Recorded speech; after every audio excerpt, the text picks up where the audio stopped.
The name of my company is Failure Analysis, and I ran into Jim at a consultants briefing where we were trying to convince the Santa Cruz County how to adopt a proactive growth paradigm rather than a reactive paradigm in which businesses and residents are leaving the county in large numbers. And have any of you ever bought something from the store, television or radio, washer or dryer, brought it home, turn it on, and have it fail? Almost immediately having to return it. Got it. Did that right? I think just about everybody here has probably had that happen to us one time or another in our life. And so you wonder, how is that possible that a factory can produce something, test it, and then deliver it, and then you buy it and have it fail right away? And what we call that in the industry is called a premature failure. And that results from decisions that were made way back in the Cold War when we were building ICBM missiles, trying to protect ourselves from the Soviet Union. And what happened was the government, the equipment was failing prematurely, and they couldn't figure out how to stop it. So they decided to adopt what the mathematicians call probability analysis. That's what you use if you want to understand gambling or certain kind of behavior. And what that is, you're familiar with probabilities, like if you toss a coin 10 times, the likelihood of it landing on heads is 50%. And the likelihood of it landing on tails is 50%. But however, if you actually flipped a coin 10 times, it would not land 5 times on heads or 5 times on, it lands 7 times on heads one time and 3 times. And so that's why it's called a probability. What's the likelihood of something occurring? Well, when the government decided to adopt this probability analysis back in the 1960s, early 1960s, when they procured very expensive, very complex weapon systems from companies, they told the companies that if what they built failed prematurely, that they wouldn't be fined. They would only be fined in the event that their deliveries were late. That is, if they were to purchase a rocket or an ICBM, it had to be at a certain place at a certain time, or they would receive a financial penalty.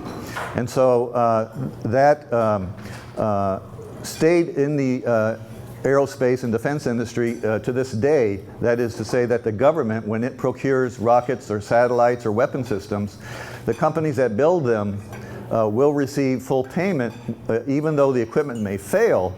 They may not earn any kind of positive incentives, but there's no out-of-pocket losses when they actually build and deliver equipment that fails prematurely. My company is a small company located in Capitola, and we're consultants to industries. And what we do is we offer the information and the training to provide what's called a preventive paradigm to replace the reactive paradigm that we have now. Currently what happens is companies will build products and then wait for them to fail, and then they'll look at what happens, why the failure occurred. And so companies that build products, all of them build products that fail prematurely. And on the left here is a list of different kinds of products that companies make. Computers, semiconductor chips, satellites and launch vehicles, as well as aircraft. And here's the rates at which these products fail prematurely, right after they're manufactured and shipped to the store. And so consumer electronics is very high, about 20% premature failure rate. And satellites and launch vehicles fail roughly at about 1 in 4 fail prematurely within the first year. Yes, sir? I'm rather concerned about aircraft. Yes, well, remember that aircraft, they have oftentimes triple redundancy on aircraft, so that when a unit fails, there's another one that is available, and also that can land on the ground. And so that it's much safer. However, satellites and launch vehicles, they only get one chance to get it right. And if something goes wrong, we don't go up to space and fix it or retrieve it. And so when NASA or the Air Force builds a spacecraft or a rocket that explodes, that's out of yours and my tax money. And so they get more money from the taxpayer to replace those that fail prematurely. So currently, the American taxpayer pays for 1 in 4 failures in the military satellites as well as NASA satellites. That's how often either a rocket fails or a satellite fails that is manufactured here in the United States. the computer chip industry, semiconductor chip industry. I'll be traveling next week. They have a premature failure rate on those chips that go into your cell phones and to your computers at roughly about a 15% failure rate. They are now adopting this preventive paradigm, this predictive. They're going to start using predictive science to identify the chips, to predict which chips are going to fail prematurely, so that whatever chips that they produce, they'll have a nearly 100% reliability. They won't be failing. So instead of a 15% premature failure rate, it probably will drop down to maybe a 1 or 2%. This is meant to be a chart of showing some of our early ICBM's reliabilities. These numbers here on the left is the reliability, 20%, 40%, 60%, 80%. And down here are the years ICBM program started about 1956. So here is some of the United States ICBMs that were developed, and here's some that became operational in terms of used over many decades. This was the early development years from 1956 to 1960. And in 1960, this is where they started adding a whole bunch of requirements to the builders, companies like Convair or Martin, aerospace companies, where they had to start using probability analysis, hoping to increase the reliability of the ICBMs. At the very beginning of the ICBM history, if the military could get 2 or 3 or 4 to work properly out of 10, they were very happy. And the way they countered the number of failures that they had was to buy so many more. Every time one failed during test or one failed in use, quite often the military would buy another 50 or another 100 to make sure that they always had enough ICBMs available to react in the event that the United States was attacked by an enemy. And so these are the reliability curves showing from 1956, where reliabilities tended to be around 20%. That meant 2 out of 10 were successful. Out to right now, 2004, the operational ICBMs eventually became the rockets that send satellites and astronauts to space. It's the Atlas, the Delta, and the Titan rocket. These all became operational launch vehicles, and so that's why there's so much data on them out to 2004. They're still being used, but if up here at 100%, you can see that none of the ICBMs that became used as rockets to launch satellites ever achieve 100% reliability. This white curve here is the space shuttle that's used to launch men into space. And you can see that even the space shuttle never achieves 100% reliability. Of all of the launches that they had on the space shuttle, as you know, 2 of them failed, in which 14 astronauts was killed. And so it never achieved 100% reliability. And again, that was primarily because of the use of probability analysis to quantify the equipment reliability. Down here is the Russian ICBMs that were developed about the same time. They had exactly the same problems. They had very, very poor reliability. And it took them many years of research to try to just to improve the reliability, never ever achieving actually 100%. This is the number of satellites that got launched since 1970 per year.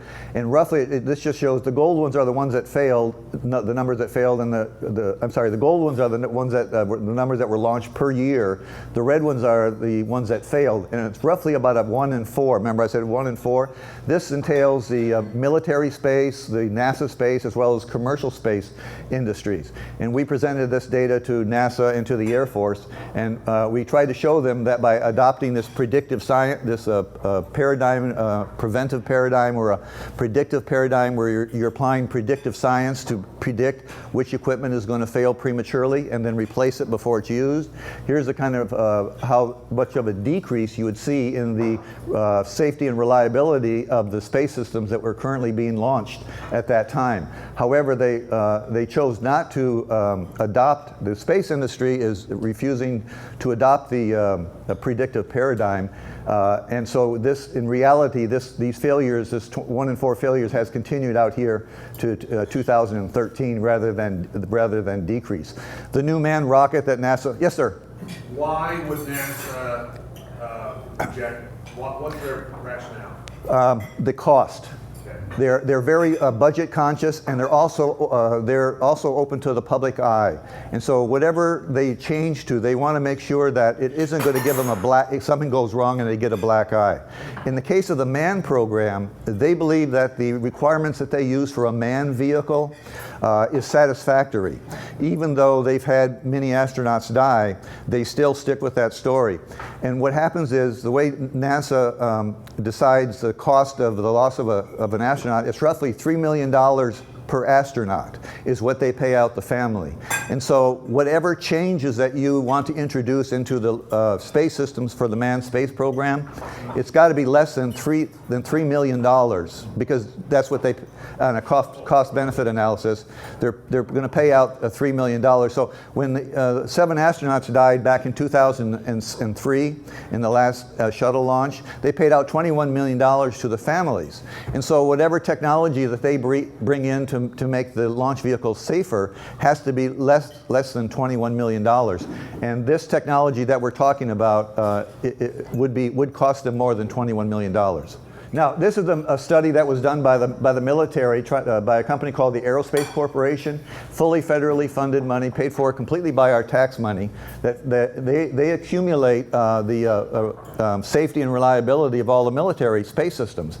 And the bottom line of this study showed that they tracked 60 satellites, and 47 of them got launched into space. And what they determined was that for military satellites, there's a 70% likelihood of any piece of equipment failing prematurely, a 70% likelihood within the first 45 days it arrives in space.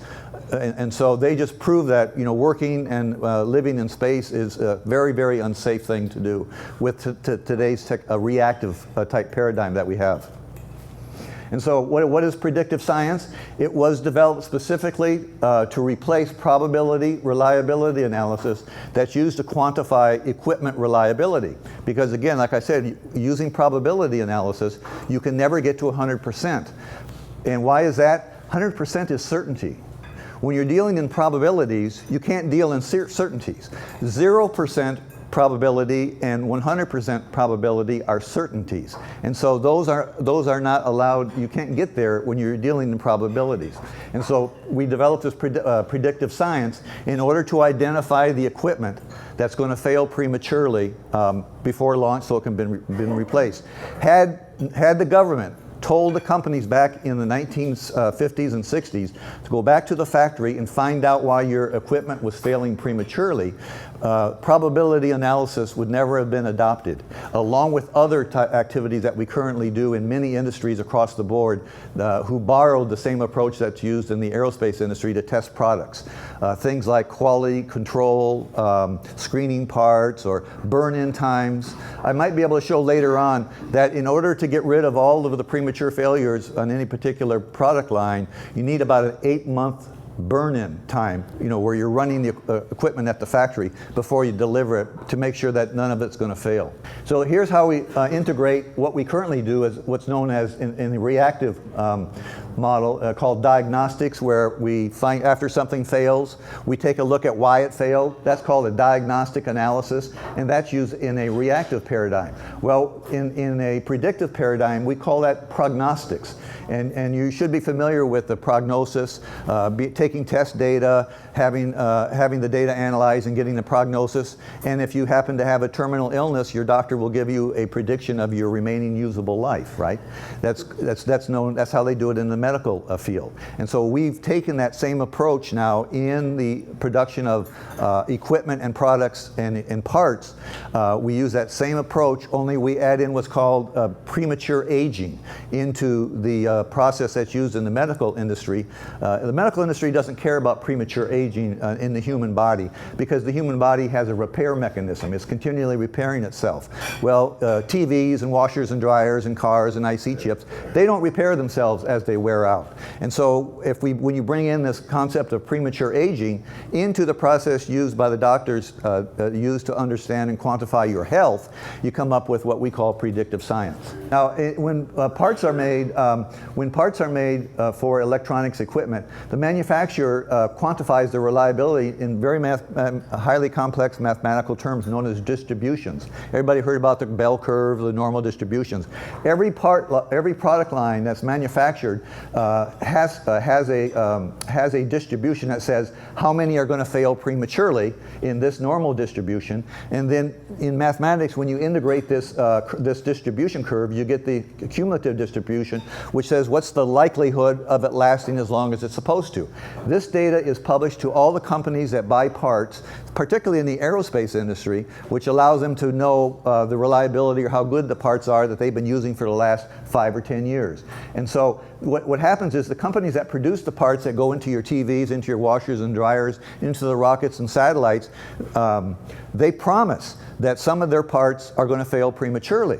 And they've done so ever since, the 1950s and 60s. However, because the companies who were building the big weapon systems of the 1960s weren't forced to go back and figure out why their equipment was failing prematurely, the part suppliers get to continue to sell parts that fail prematurely.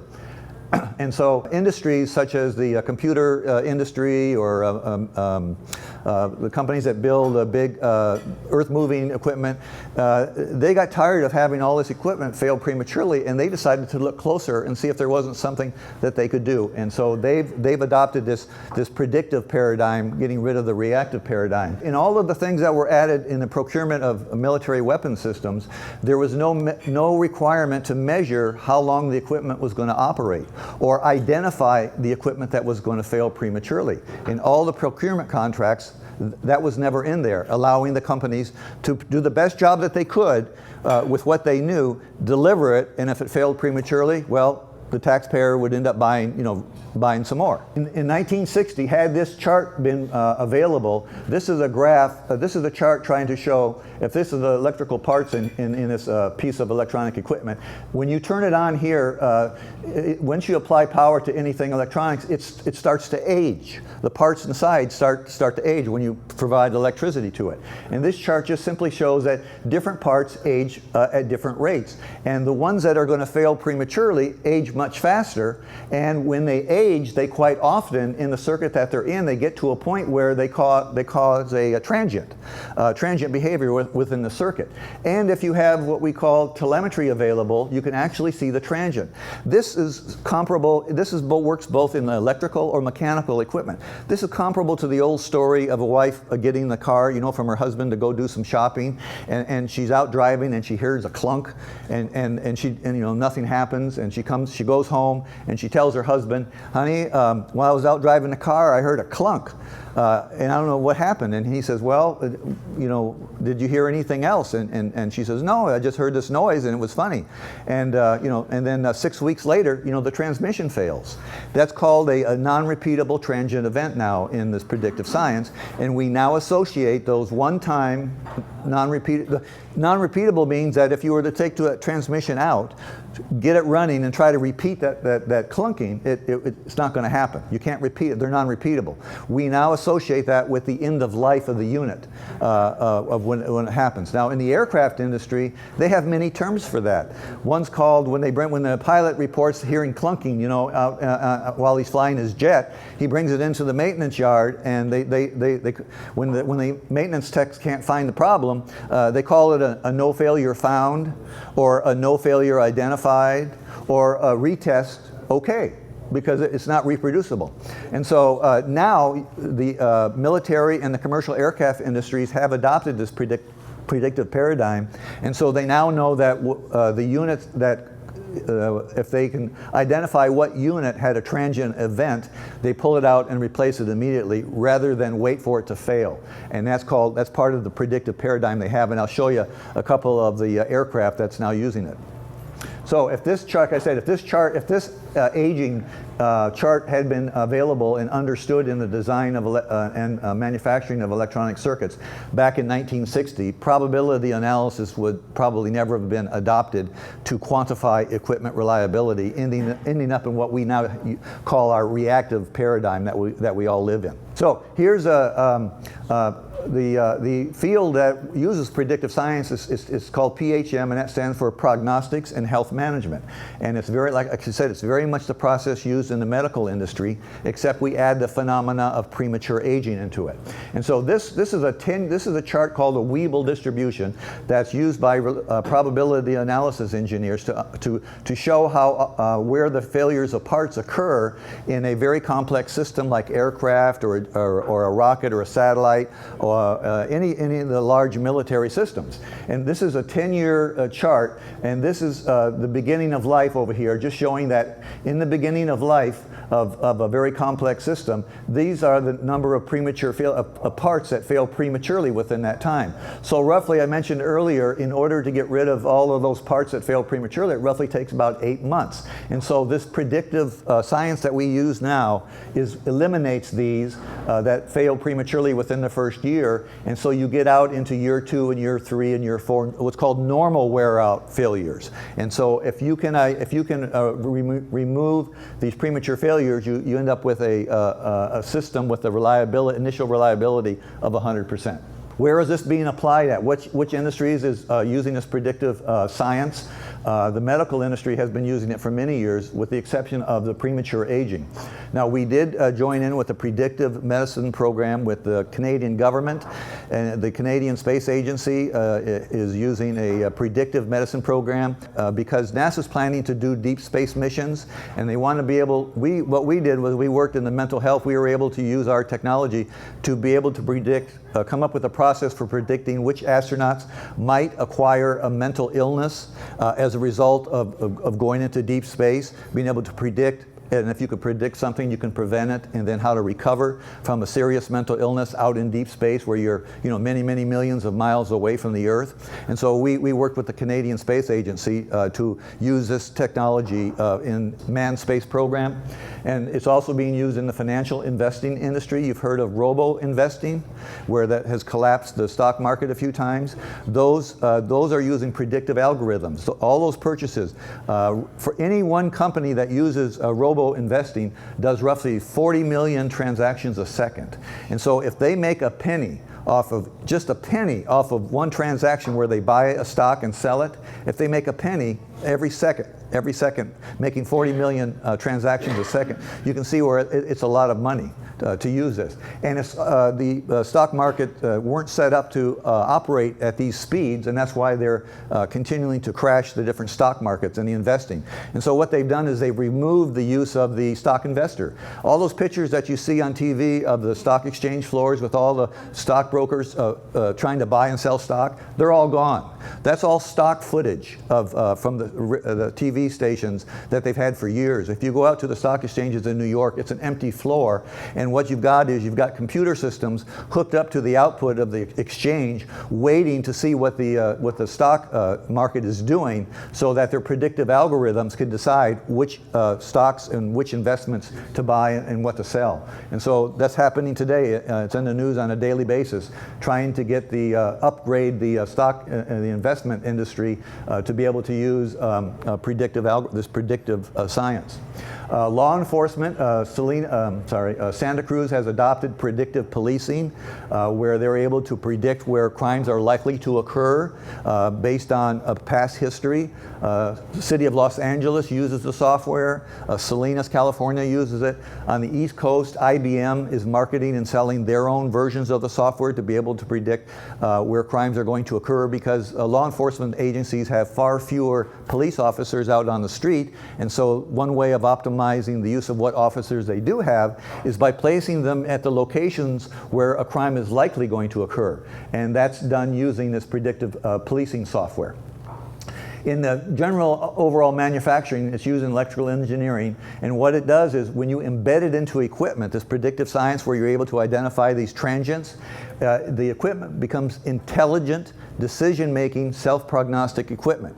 And so it actually allows the equipment to make decisions about its status. And so what the military and the commercial aircraft industries have done has linked this equipment together. They're talking to each other. By the time as the airplane's coming in for a landing, the equipment has already communicated to the ground personnel what equipment needs to be replaced based on using these predictive science and these algorithms. So the pilot's not even involved. It's all done from equipment to equipment. And then the maintenance personnel at the airports are told by the equipment what equipment to replace on the aircraft.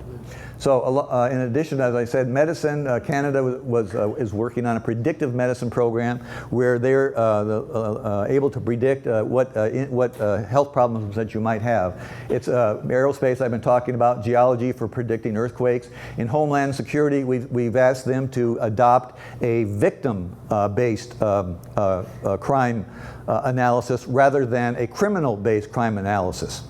And so we're working on that. In the automotive industry, you've probably seen cars advertisements on TV where they're trying to predict collisions, and to stop the cars automatically on some of the more expensive automobiles. Again, they're using predictive science that says whether or not what's going to happen next is an accident. And if it's going to be an accident, they'll automatically put on the brakes. Also, they have motion control where they'll actually be able to steer and direct the car out of to avoid a collision. And nuclear power has been using this technology for about the last 30 years. This is the list of our algorithms that we license to companies. There's about 18 of them here, and these are the functions, and this is where they're used. I don't mean to. I'm not going to belabor this. This is what we go and talk to companies with and show them what's available. And then here's the two commercial aircraft, the Dreamliner 78. All future Boeing aircraft will be using this predictive science on board their aircraft. The latest jet fighter by the military, the F-35, built by Lockheed Martin in Fort Worth, Texas. These are both are using this, and the military is trying to backfit this technology to all the old jets so that they don't get canceled because they're so expensive to operate. It turns out by adopting this technology, the operations and maintenance cost over the life of the aircraft is reduced by at least 50%. So there's a lot of money saving. And so I want to give some examples of applying predictive science to stopping the Santa Cruz County business and population growth. Go ahead. And so here's what we told the county. We said there are certain things that we can do and we can't do. So if examples of growth, can we if we initiate a business creation environment by graduates of the local education institutions and existing employees. If the local graduates, if they want to, can we predict which people will be starting a new company? And we said, no, our technology can't be used for that. But what we can do is identify which existing businesses are going to close and why, and stop future ones from closing for the same reason.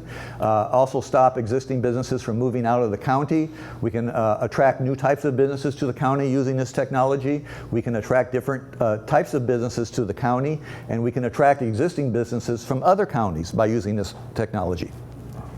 And so for new residents, where can we help using this technology? We can keep existing residents from moving out of the county if we want to stop the population from decreasing. We can attract new residents to the county from other counties. For instance, people that are already employed locally within Santa Cruz but live outside of the county in another county, we can predict who of those would be moving in, and for people that are employed in other counties as well that live in other counties, live and work in other counties. Our technology could be used to predict which of those would be candidates to move here, as well as motivating local graduates to stay in the county. Our technology would help predict be able to do that. And of course, we would be able to predict the graduates who would likely move to this county from other counties as well. So these were the kind of things that we told Santa Cruz County that we could help in if they were to adopt a preventive or a proactive business climate rather than a reactive one, which they currently use, where after a business moves out of the county, shuts down and moves out of the county and moves its job to a different county, then the county reacts and says, oh my God, God, what could we have done to have stopped that? And again, we call that a reactive kind of environment. That about wraps it up. So is there, yeah, questions? Here we go. Yes, sir. Did the county listen to you? They listened, they took notes, the information got to the right people, and whether or not the employee decide to use it, it will be over time. We'll have to wait and see. I read that they chose to hire an outside consulting firm and find out what the recommendations were from this outside consulting firm. Yes, sir. Sir, all this depends on the input. All this depends on data Data from the equipment. We've got to have data. decides on what kind of data to input. We do. Those that specialize in predictive science. What if there are, I work for a company where they had a product assessment test laboratory. Yes. And they did the same kind of work Yes. you're doing, except that the failure rates were predictable, as you say. Yes, very predictable.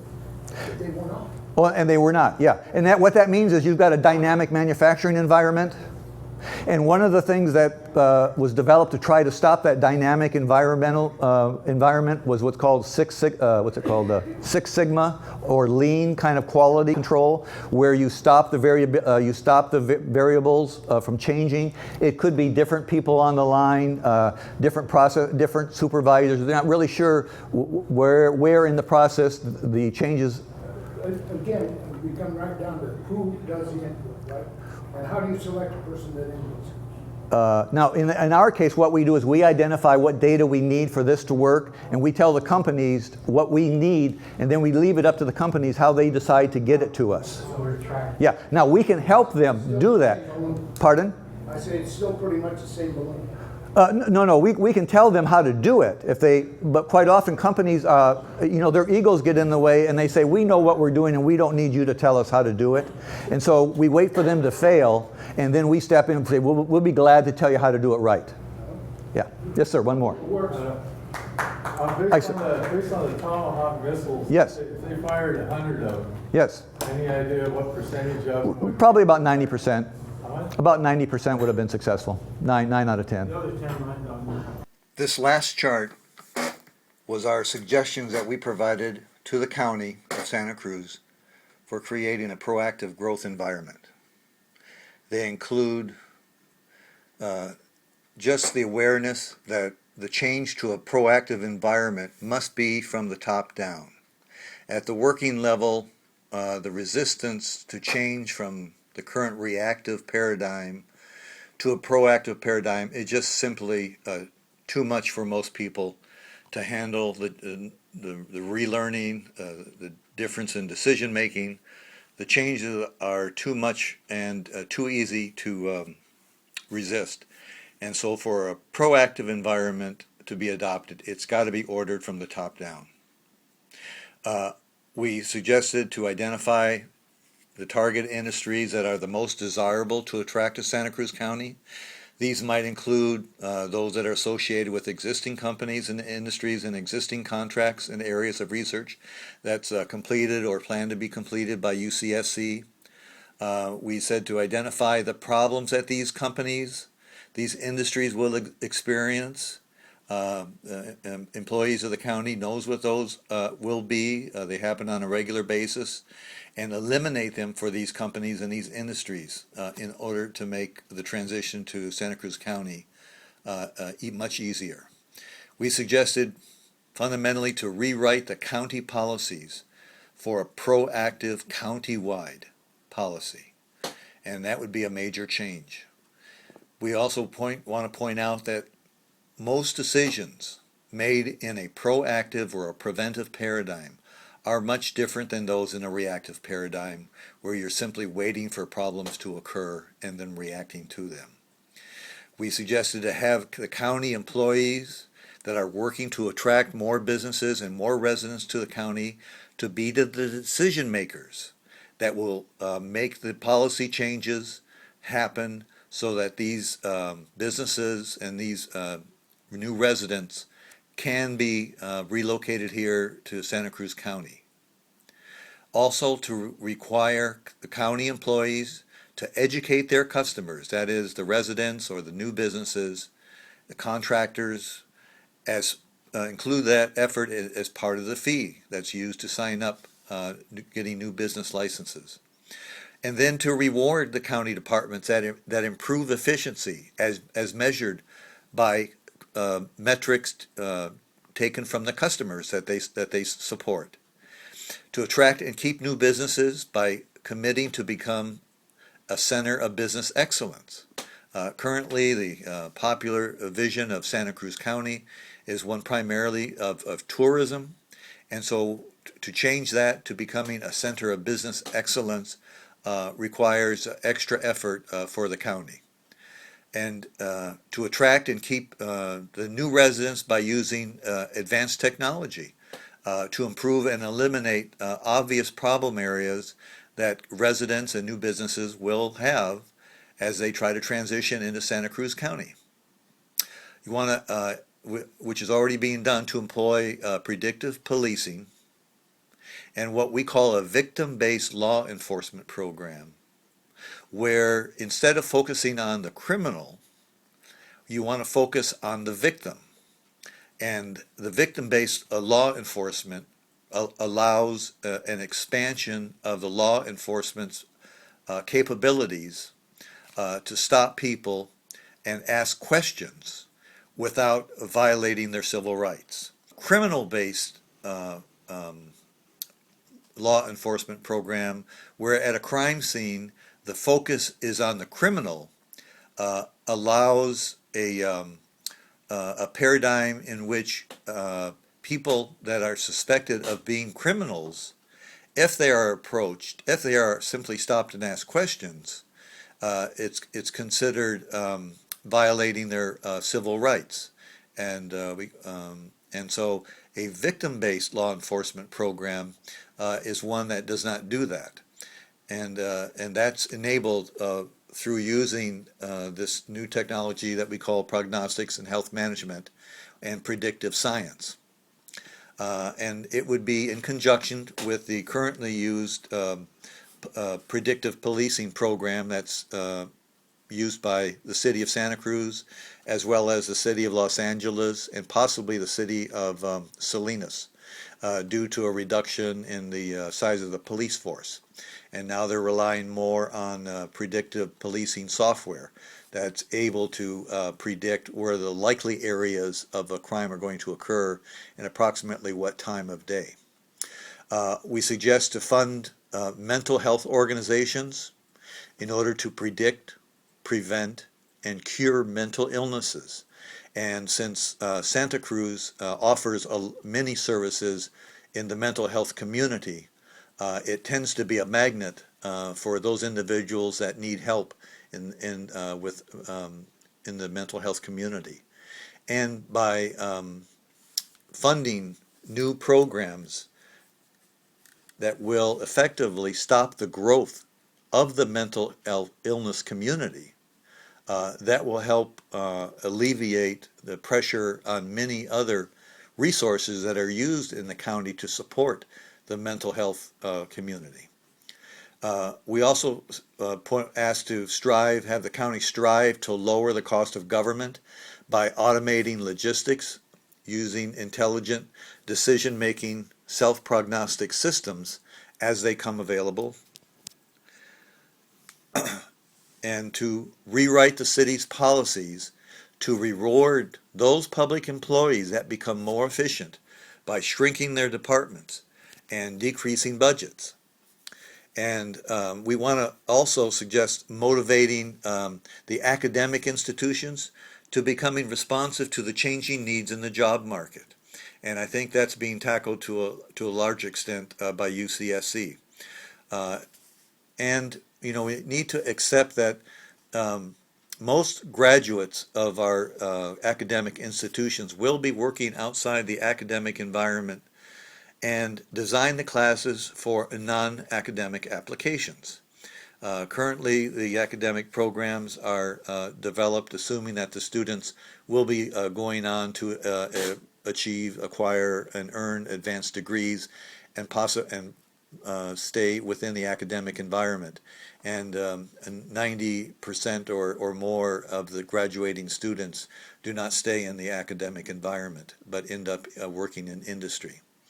We suggested to relate county employees' performance to their success in attracting and keeping new businesses in Santa Cruz County.